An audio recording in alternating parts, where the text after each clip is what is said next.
اور اپنی ہٹ درمی کی وجہ سے اس سچی بات، اس حق بات کو تسلیم نہیں کرتا، تو پھر یہ بات دیکھی جاتی ہے کہ آیا وہ بات کس قدر ضروری ہے، کس قدر ضروری بات ہے۔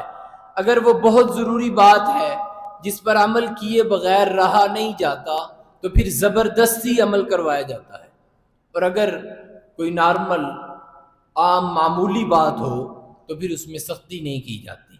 مثلا پاکستان میں رہتے ہوئے اگر کوئی شخص پاکستان کے کسی بجٹ سے متعلق قانون کو نہیں مانتا تو حکومت اس پہ سختی نہیں کرتی۔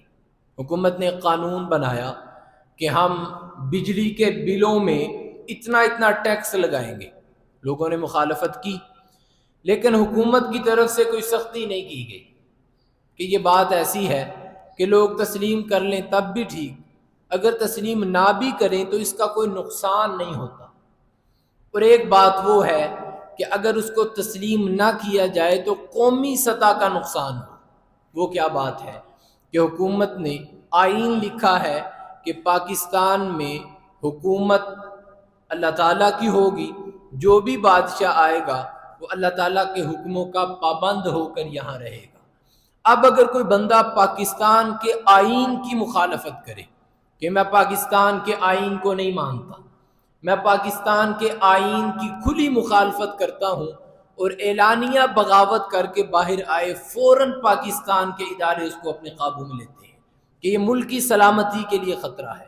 اگر کوئی بندہ پاکستان کے حساس اداروں کے خلاف عوام میں کمپین چلائے تو پاکستان کے ادارے اس پر فوراً پکڑ کرتے ہیں۔ کیوں؟ کیونکہ یہ ایک ایسی بات ہے کہ جس کا قومی سطح کا نقصان ہے۔ عوام سے منوانا ضروری ہے، عوام اس بات کو مانیں گے۔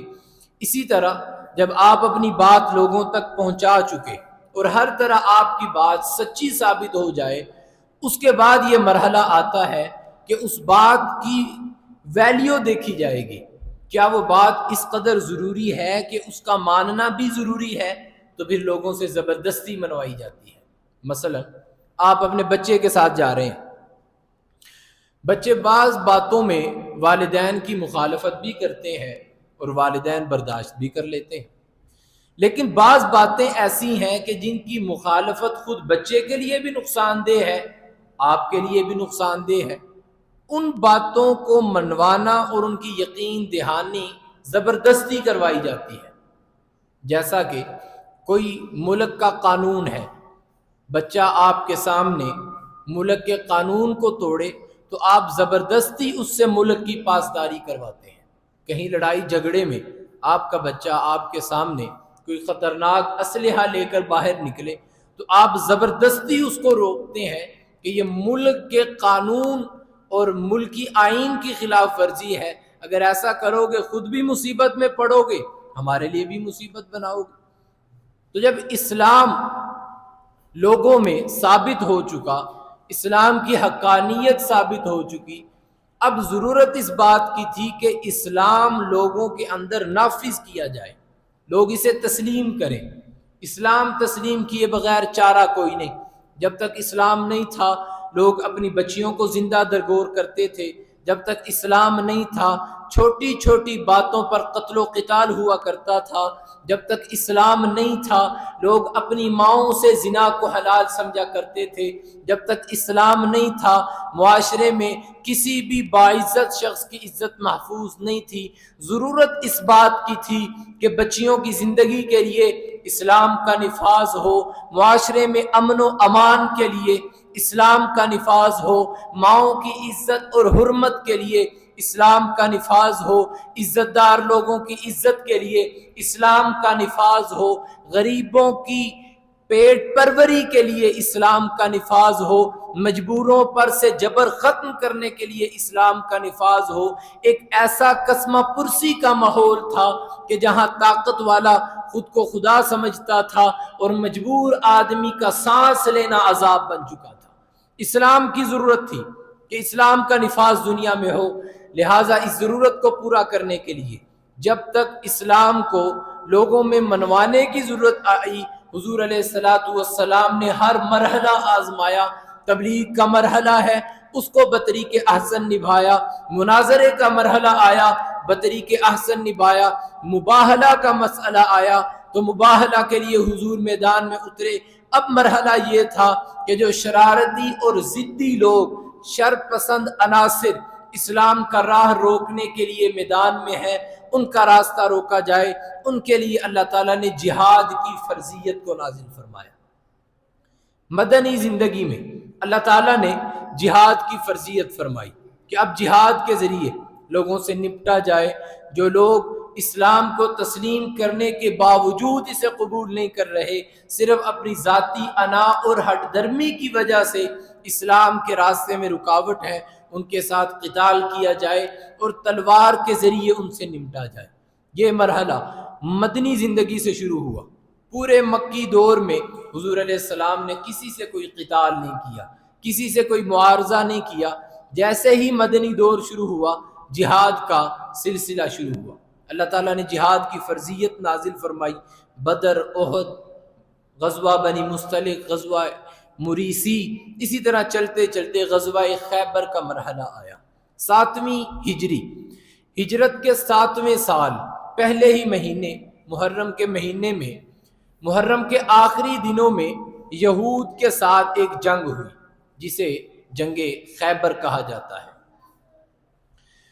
اس جنگ سے پہلے چند بنیادی باتوں کا سمجھنا ضروری ہے، جن میں سب سے پہلی بات، بعض دفعہ حضور از خود میدان میں تشریف لے جاتے، جنگ کے لیے، جہاد کے لیے خود بنفس نفیس حضور میدان میں اترتے اور مدینہ میں کسی کو والی مقرر کر دیتے۔ اس کو غزوہ کہا جاتا تھا۔ اور بعض جنگیں ایسی تھیں جن میں حضور خود تو تشریف نہیں لے جاتے تھے، بلکہ کسی کو اپنی طرف سے سپہ سالار مقرر کر کے بھیجتے۔ اس کو سریہ کہا جاتا تھا۔ سریہ حضور کے دور میں جو جنگیں ہوئی وہ 2 قسم کی تھی، بعض غزوات ہیں اور بعض جنگیں ہیں۔ حضور نے 27 کے قریب غزوات میں شرکت فرمائی۔ 27 جنگیں ایسی ہیں جن میں حضور از خود شریک ہوئے، بنفس نفیس حضور شریک ہوئے۔ اور ان کے علاوہ 20 سرایا ہیں جو حضور علیہ السلام نے بعض قبیلوں کی طرف، بعض قوموں کی طرف، بعض علاقوں کی طرف کسی نہ کسی صحابی کو اس کی کمانڈ دے کر حضور علیہ السلام نے روانہ فرمایا۔ غزوہ خیبر سریہ نہیں بلکہ غزوہ ہے۔ حضور علیہ السلام از خود اس میں شریک ہوئے۔ اس کے سپہ سالار خود جناب نبی کریم صلی اللہ علیہ وسلم تھے۔ دوسری بات یہ کہ جنگوں میں 2 قسم کی جنگیں ہوا کرتی تھی، ایک دفاعی جنگ اور ایک اقدامی جنگ۔ دفاعی جنگ کا مطلب یہ تھا کہ آپ اپنے شہر میں موجود ہیں، آپ پر باہر سے کسی نے حملہ کیا، آپ اس کا جواب دینے کے لیے، اپنی حفاظت کے لیے، اس کے مقابلے کے لیے میدان میں آئے۔ اس کو دفاعی جنگ کہا جاتا تھا۔ جیسا کہ پاکستان میں 1965 کی جنگ ہوئی، 72 کی جنگ ہوئی، یہ دفاعی جنگیں تھیں۔ انڈیا نے ہم پر حملہ کیا، ہم نے ان کا جواب دینے کے لیے ان کا جواب دیا۔ ایک اقدامی جنگ ہوا کرتی تھی کہ مسلمان از خود کسی کافر ملک پر حملہ کرے اور اس کی حکومت حاصل کرے۔ اس کو اقدامی جنگ کہا جاتا ہے۔ حضور علیہ السلام کی اکثر جنگیں اقدامی ہیں، حضور نے از خود حملہ کیا ہے، خود ان علاقوں کو فتح کیا ہے۔ غزوہ خیبر بھی اقدامی جنگ ہے۔ آج کے ہمارے دور میں بعض لوگوں کا یہ کہنا ہے کہ کسی کو چھیڑو نہیں، اگر کوئی چھیڑے تو اس کو چھوڑو نہیں۔ یہ نظریہ غلط ہے۔ اسلام نے اقدامی جنگیں کی ہیں، از خود حملے کیے ہیں، از خود کافروں کے علاقے فتح کیے ہیں۔ اس کی وجہ یہ ہے کہ یہ زمین اللہ کے ماننے والوں کی ہے، اللہ کے انکاریوں کی یہ زمین نہیں۔ اس زمین کو بنانے والی ذات اللہ کی ہے، تو اس زمین کا تقاضا بھی یہ ہے کہ اس زمین پر اگر حکمرانی کریں تو اللہ کے ماننے والے کریں۔ اس زمین پر اگر کوئی نظام نافذ ہو تو وہ اللہ کا دیا ہوا نظام نافذ ہو۔ لہٰذا کافر کا اس زمین پر حق کوئی نہیں، یا تو وہ اسلام قبول کرے یا تو مسلمانوں کے تابع ہو کر رہے۔ جب تک مسلمان اقدامی جنگیں کرتے رہے، از خود کافروں کے علاقے فتح کرتے رہے، اس وقت تک مسلمان فاتح تھے، مسلمان غالب تھے۔ جب سے انہوں نے اقدامی جنگیں چھوڑی، تب سے اب تک یہ مظلوم ہیں، مغلوب ہیں، پریشان ہیں۔ اس دنیا کا نظام یہ ہے کہ یہ کشمکش کا نظام ہے. اگر آپ کسی پر حملہ نہیں کرتے تو کوئی آپ پر حملہ کرے گا. جب تک مسلمان کفار پر حملہ کرتے رہے اس وقت تک مسلمان غالب تھے. جب انہوں نے حملے چھوڑے تو یہ امن سے نہیں بیٹھے، ان پر کافروں نے حملے کیے. اور ایک دوسری بات یہ بھی ہے کہ ہم اگر دنیا کی تاریخ پڑھیں تو تاریخ میں جب تک اقدامی حملے ہوتے رہے ہیں تب تک غلبہ اور فتح ملتی رہی ہے. جس دور میں جو قوم اقدامی حملے کرتی رہی وہ قوم کامیاب رہی. کسی دور میں اقدامی حملے مسلمانوں کی طرف سے ہوتے تھے، مسلمانوں کی طرف سے اقدامی حملے ہوا کرتے تھے کہ مسلمانوں نے اگلی قوم پر حملہ کیا اور ان پر فتح حاصل کی، وہ علاقہ اپنے غلبے کے اندر لیا. آج کے دور میں اقدامی حملے کافر کیا کرتے ہیں. فلسطینی مسلمان اسرائیلیوں کو کچھ نہیں کہہ رہے تھے، لیکن اسرائیل نے اقدامی حملہ کیا فلسطین پر. یہاں ہزاروں میل دور بیٹھے افغانی امریکیوں کو کچھ نہیں کہہ رہے تھے، امریکیوں نے اقدامی حملہ کیا. جب تک مسلمانوں میں اقدامی حملوں کی ترتیب تھی، روایت تھی، اس وقت تک مسلمان غالب تھے. جب یہ امن امان کا سبق لے کر بیٹھ گئے تو آج تک مغلوب ہے. غزوہ خیبر اقدامی حملہ تھا، دفاعی حملہ نہیں تھا. کوئی دفاع نہیں تھا بلکہ حضور از خود اس حملے کے لیے میدان میں تشریف لے گئے.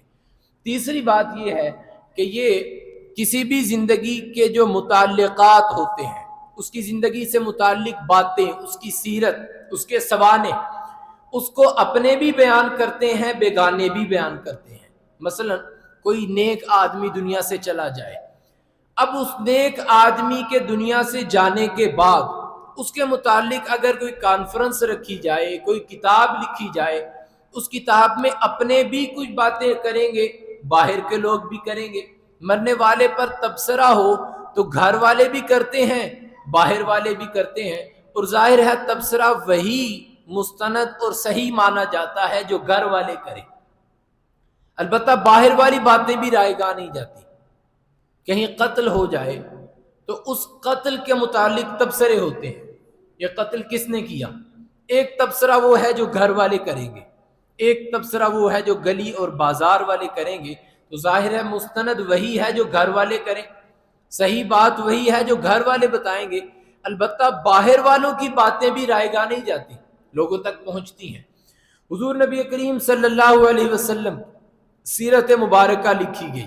جہاں اپنوں نے حضور کی سیرت لکھی، کافروں نے بھی لکھی ہے، عیسائیوں نے بھی لکھی ہے، یہودیوں نے بھی حضور کی سیرت پر کتابیں لکھی ہیں، حضور پر اشعار لکھے ہیں.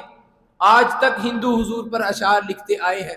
اگر دنیا میں کسی کافر نے 100 لوگوں کی تعریف کی، ان میں سب سے پہلے حضور علیہ الصلوۃ والسلام کا نام رکھا. ایک عیسائی آدمی نے دنیا کے مشہور لوگوں پر ایک کتاب لکھی، ان کتابوں میں ایک کتاب مستقل حضور علیہ الصلوۃ والسلام کی ذات پر لکھی. کہیں بھی کافر دنیا کے بڑے بڑے لوگوں اور مشاہیر عالم کا تذکرہ کریں، وہاں حضور علیہ السلام کا تذکرہ بھی کرتے ہیں. اب تذکرہ تقسیم ہو چکا ہے. ایک تذکرہ وہ ہے جو ہم نے کیا، ایک تذکرہ وہ ہے جو باہر کے لوگوں نے کیا، جو عیسائیوں اور یہودیوں نے کیا، مجوسیوں تک نے کیا. اب یہ تذکرہ تقسیم ہو چکا ہے. کسی بھی شخصیت کے تذکرے میں اس کے گھر کے لوگوں کا تذکرہ مانا جاتا ہے. اگر حضور علیہ السلام کی سیرت میں اگر ہم کوئی قول لیں گے تو گھر والوں کا قول معتبر ہوگا اور اس کو حدیث کہا جاتا ہے. حضور کی سیرت پڑھنے کے لیے 2 ماخذ ہیں ہمارے پاس، ایک حدیث ہے اور ایک تاریخ ہے. حدیث وہ ہے جسے گھر والوں نے لکھا، اپنے لوگوں نے لکھا، صحابہ و اہل بیت نے لکھوایا. اور تاریخ وہ ہے جو باہر کے لوگوں نے لکھی.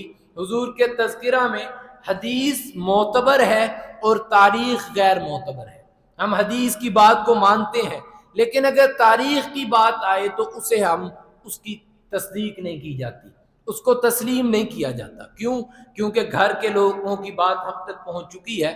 اب باہر کے لوگوں کی بات کے ساتھ کیا معاملہ ہے، تاریخ کے ساتھ ہمارا کیا برتاؤ ہوگا، ہم تاریخ کو کس درجے تک مانیں گے، کیا ویلیو اور کیا معیار تاریخ کا قائم کریں گے.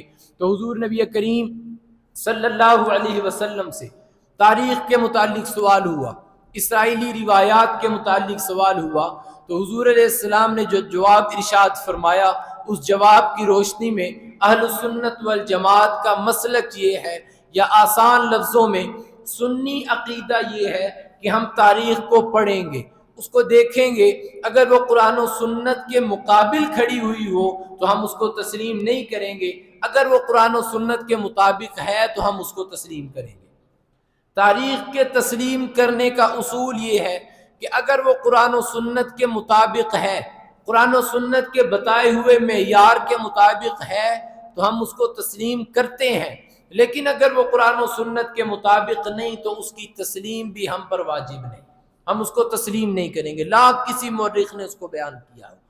مثلا اللہ کی ذات کے متعلق اہل اسلام کا عقیدہ یہ ہے کہ اللہ تمام عیوب سے پاک ہے، اللہ ہر عیب سے پاک ذات ہے، اللہ میں کسی قسم کا عیب نہیں۔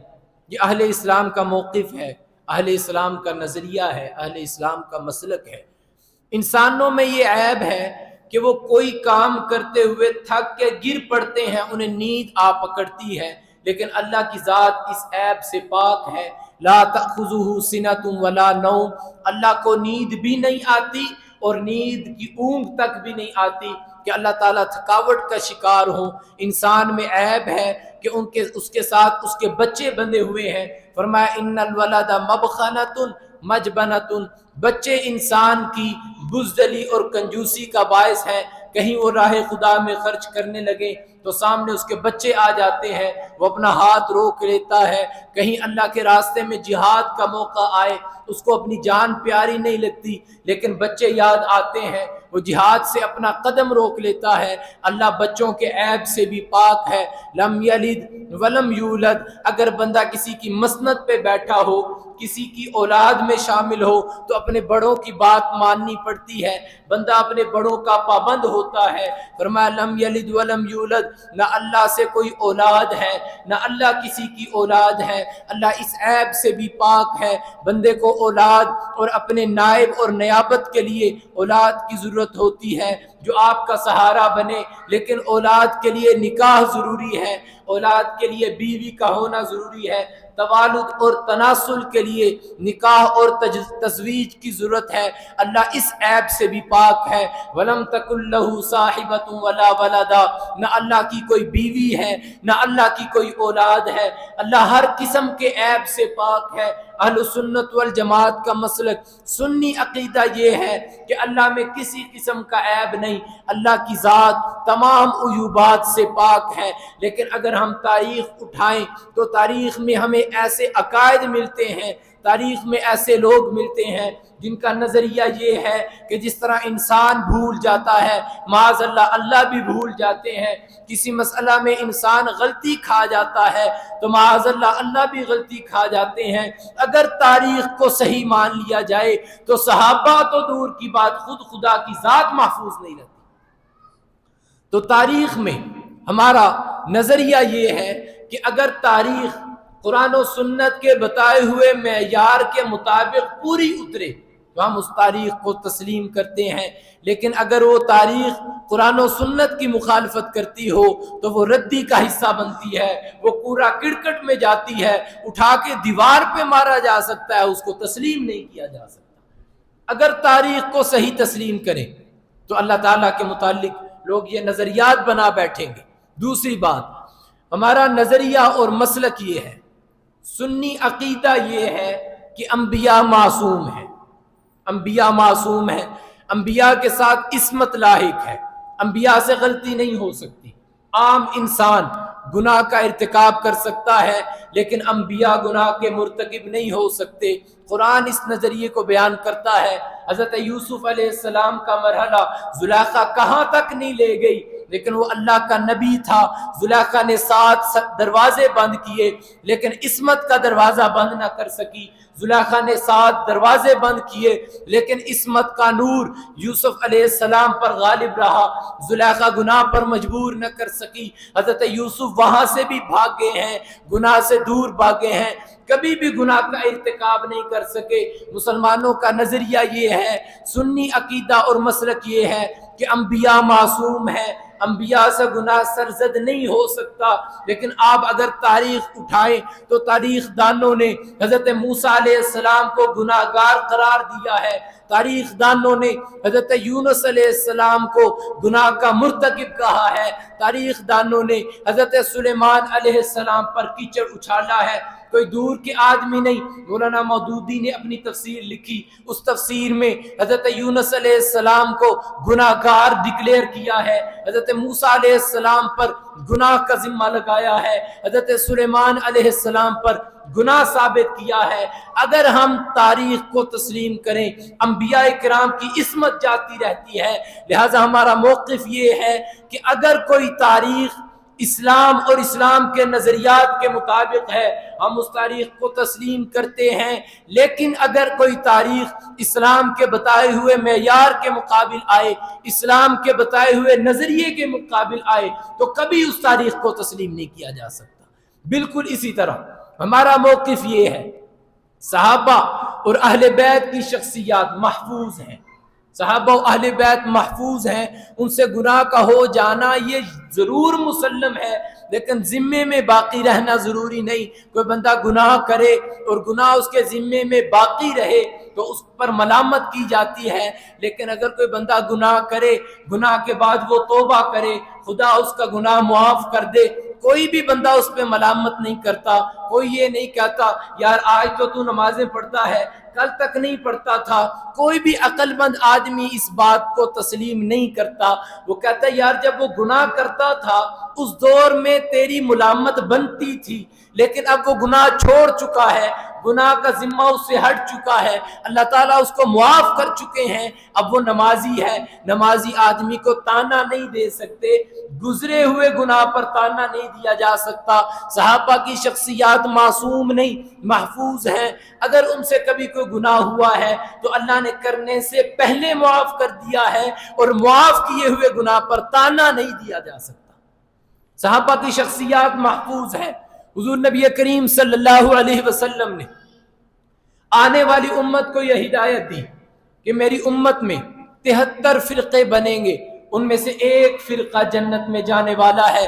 پوچھنے والے نے سوال کیا یا رسول اللہ وہ فرقہ کون سا ہے؟ فرمایا ما انا علیہ و اصحابی، وہ فرقہ وہ ہے جس پر جو میرے طریقے پر ہو اور میرے صحابہ کے طریقے پر ہو، وہ طبقہ اور وہ گروہ جو جنت میں جانے والا ہے وہ ہے جو سنت میری لے اور اس سنت کی تشریح میرے صحابی سے پوچھے۔ جنت میں جانے والا گروہ اور طبقہ وہ ہے کہ جو میری سنت پر عمل کرنے والا ہو لیکن صحابہ کو بھی نہ چھوڑنے والا ہو۔ ما انا علیہ و اصحابی، جس کی زندگی میں محمد کا نقشہ بھی نظر آتا ہو، اس کی زندگی میں صحابہ کا نقشہ بھی نظر آتا ہو، وہ طبقہ ناجیہ ہے، وہ جنت میں جانے والا گروہ ہے۔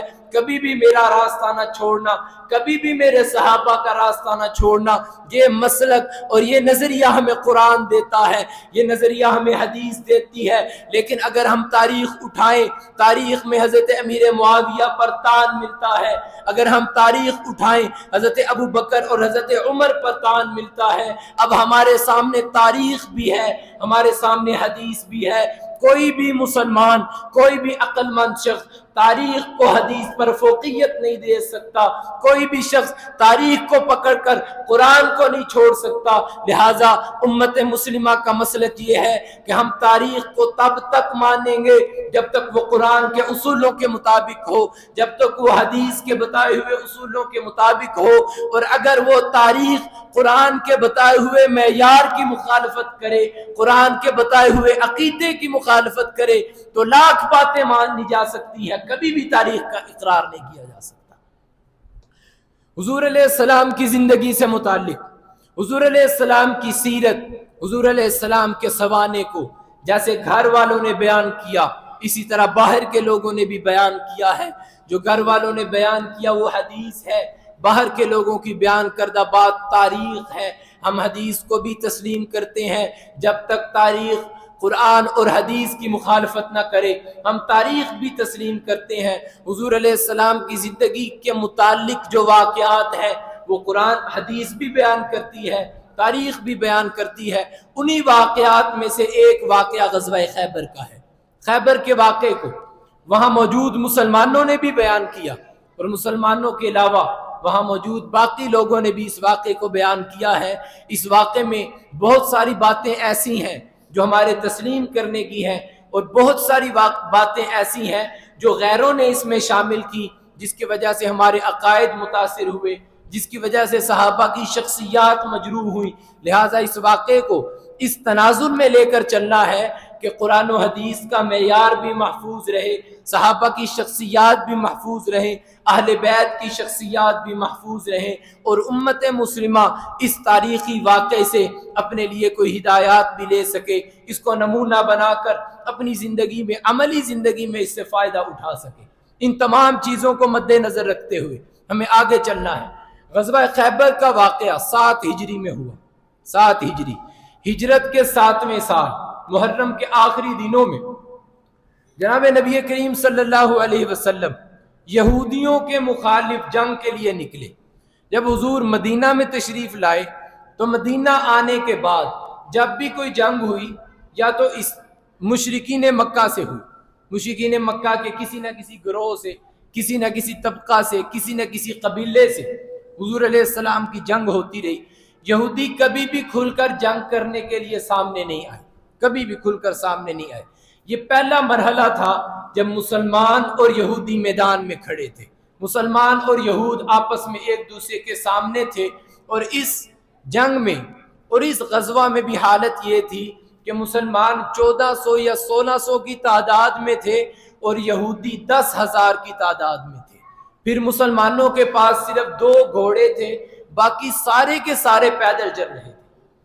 جنگ کرنے کے لیے نکلے ہیں, قلعوں کے اندر جنگ کرنی ہے, لیکن حملہ کرنے والے سارے کے سارے پا پیادہ ہیں.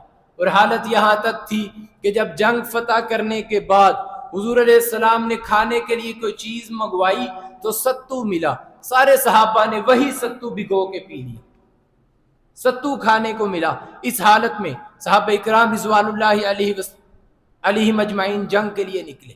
دوسری بات جو یہاں اہم ہے وہ یہ کہ اللہ تعالیٰ نے جنگ خیبر سے پہلے ہی حضور نبی کریم صلی اللہ علیہ وسلم کو یہ حکم بھیجا کہ اس جنگ میں کوئی بھی منافق شرکت نہیں کرے گا, خالصتاً مسلمان اس جنگ کے لیے نکلیں گے.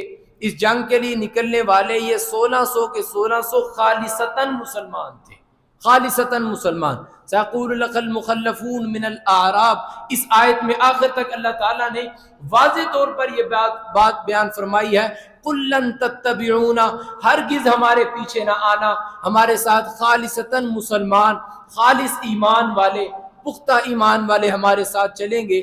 یہ پختہ ایمان والے لوگ 1400 کے 1600 لوگ یہ صحابہ کرام جنگ کے لیے نکلے ہیں. اور پہلا معرکہ جب ہوا اس میں حضرت عامر بن اقوا رضی اللہ تعالی عنہ شہید ہوئے.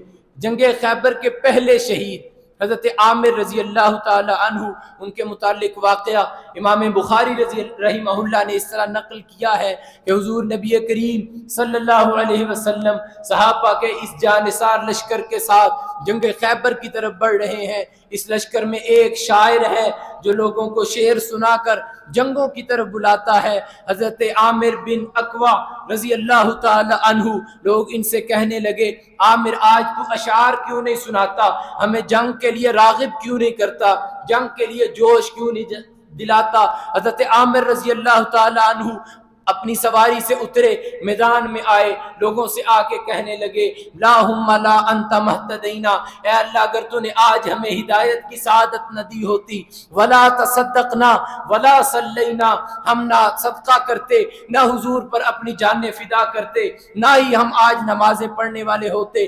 آج تک ہم نے اگر دین پر عمل کرنے والے ہیں تو اللہ تیری دی ہوئی ہدایت ہے, اگر کہیں حضور پر جان قربان کرنے والے ہیں تو اللہ تیری دی دی ہوئی نعمت ہے، اسے ہم اپنے طور پر نعمت کے طور پر قبول کرتے ہیں، لیکن اس نعمت پر گھمنڈ نہیں۔ ہم نے نماز پڑھی ہے تو اس نماز پر کوئی گھمنڈ نہیں، اگر ہم نے حضور کے لیے جانیں دی ہیں تو اپنے اس عمل پر اتراتے نہیں۔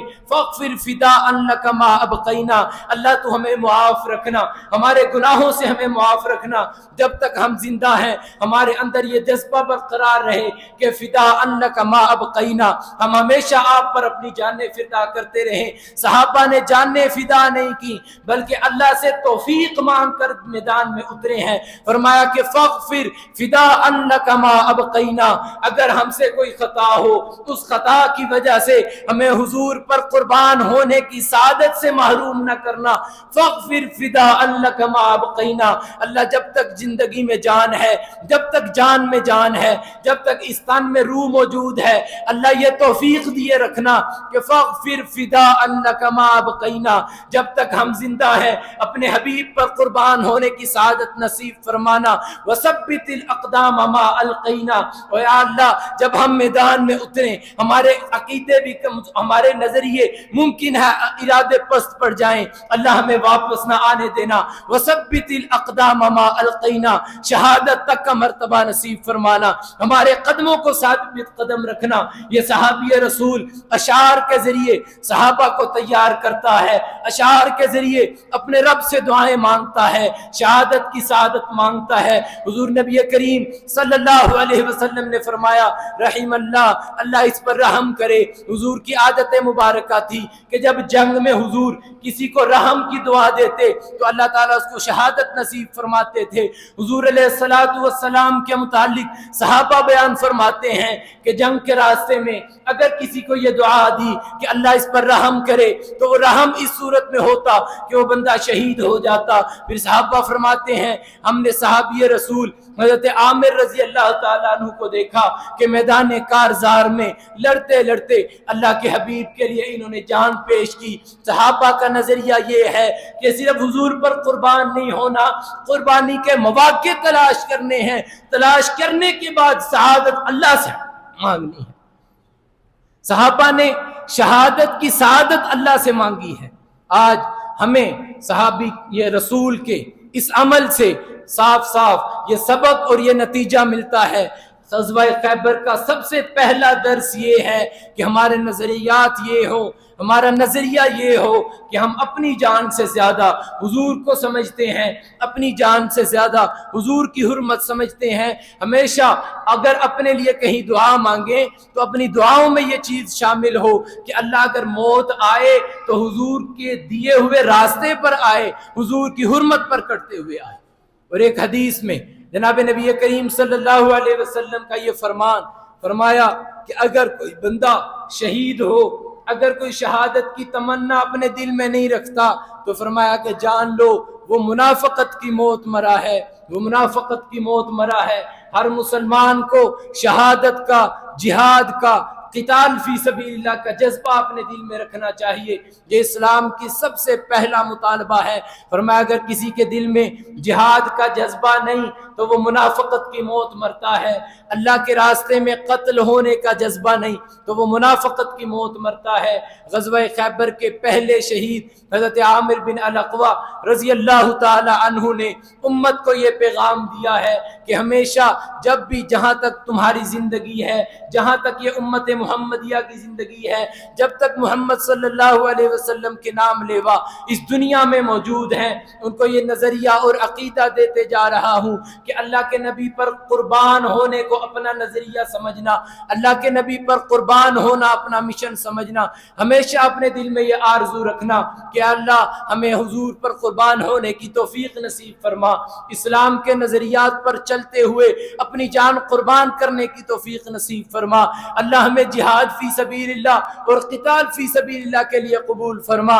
موت تو ایک دن آنی ہے، جان ایک دن جانی ہے، کیا ہی اچھا ہو کہ یہ حضور کے نام پر قربان ہو، جان تو جانی ہے، کیا ہی اچھا ہو کہ یہ اسلام کے لیے لڑتے ہوئے چلی جائے، جان تو ایک دن جانی ہے، کیا ہی اچھا ہو کہ یہ شہادت والی موت ہو کہ انسان مرے بھی تو اس مردہ آدمی کو کوئی مردہ کہے تو خدا کی غیرت جوش میں آئے۔ اللہ قرآن میں کہے ولا تقولوا لمن يقتل في سبيل الله امواتا، ٹھیک ہے تمہیں نظر آتا ہوگا کہ اس کی جان نکل چکی ہے، لیکن خبردار اس کو مردہ نہ کہنا۔ کسی کا بچہ مر جائے اس کی ماں کے سامنے بچے کو مردہ کہا جائے، ماں کو تکلیف پہنچتی ہے۔ اسی طرح اگر خدا کے راستے میں شہید ہونے والے کو مردہ کہا جائے، خدا کی غیرت جوش میں آتی ہے، فرمایا اس کو مردہ نہ کہنا، میں نے جان جاتے ہی اس کو اگلی زندگی نصیب فرماتی ہے۔ شہید کے لیے غیرت خدا کی ذات کھاتی ہے۔ تو اسلام کا نظریہ یہ ہے کہ سب سے پہلے عقیدہ یہ ہو، سب سے بڑی خواہش یہ ہو کہ خواہشیں زندگی میں ہزار ہیں، لیکن سب سے بڑی خواہش یہ ہو کہ اللہ شہادت کی موت نصیب کرے، اللہ تعالیٰ جہاد فی سبیل اللہ نصیب فرمائے، قتال فی سبیل اللہ فرمائے۔ یہیں سے آگے اس مرحلے کو چلائیں گے، اللہ تعالیٰ عمل کی توفیق نصیب فرمائے۔ آخر دعوانا